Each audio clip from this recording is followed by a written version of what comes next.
Well, we have a very special guest joining us this morning, but he's no stranger to the morning show here at Channel 7 since we shared this couch. Well, maybe not this couch, but this stage for years together. What, 14, 15 years together? 14 and a half. I actually did a little math this morning, and I figured over those 14 and a half years, I did at least 3,480 episodes of what was today's morning news, and then Wake Up Idaho with you and Larry and Jim, and I love the fact that you did that math. I got up and I'm like, how many would that be if I averaged this many shows a year? Well, Doug and I actually go way back because we started our careers together years ago in Eastern Idaho.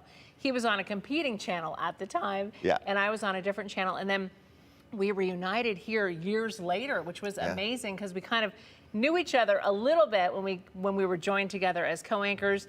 And as you all know, if you've been here a long time, I think I went through like 8 different morning shows. It was 7 anchors in 7 years before I got here. And so the joke was, am I going to last more than a year? Is it me or is it them? That's the question. It turns out it was them because Doug stayed for 15 years. So we won't name them. Yeah, we're not going to name them this morning, though.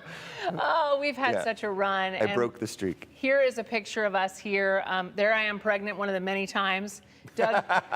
Doug's pretending to be pregnant, and he had pregnancy pains along with me during the morning show. I would have morning sickness right next to him. I did 13 weeks solo that first time around. Oh, yes, you did. Yes, you did. And it was funny because when I was having morning sickness, Doug would say, Maggie, could you move that trash can? Because I would keep a trash can between us. But put that on the other side. Will you put that on the other side? The good news is I never had to use it on the show, so that's the good news. But so many years with Larry. We had a wonderful time with Larry.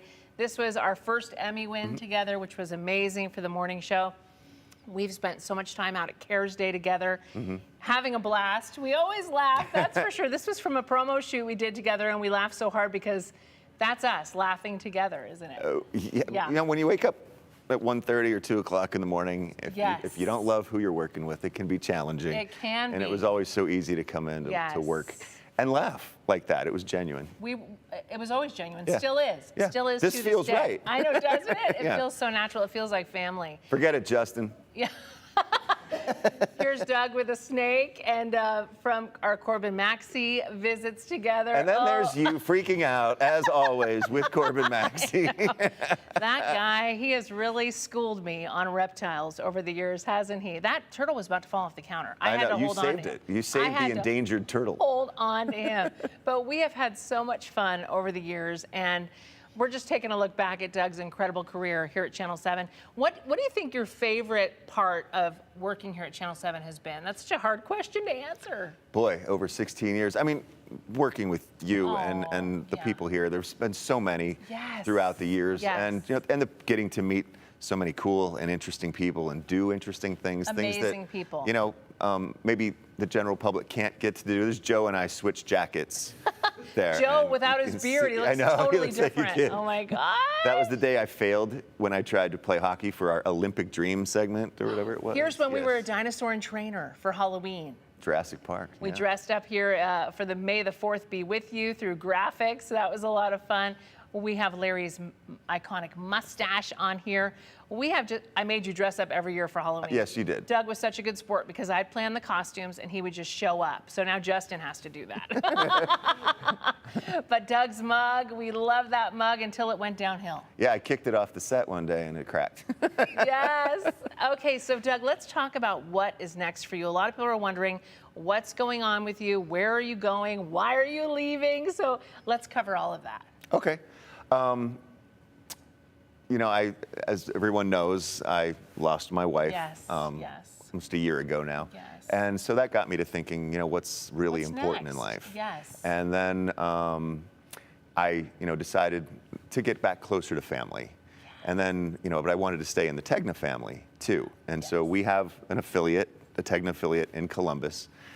And so Columbus, Ohio. So I targeted that. It's about a 3-hour drive from my family. To mom and dad, they're going to love that. Maybe I guess I can break some news this morning too, is that in the intervening months, I reconnected with a wonderful woman who I went to high school with, who just happens to live in Columbus. So now you will have your family, your brothers, your parents, your sister-in-law, your nephews, who we know you're so proud of. They're all amazing.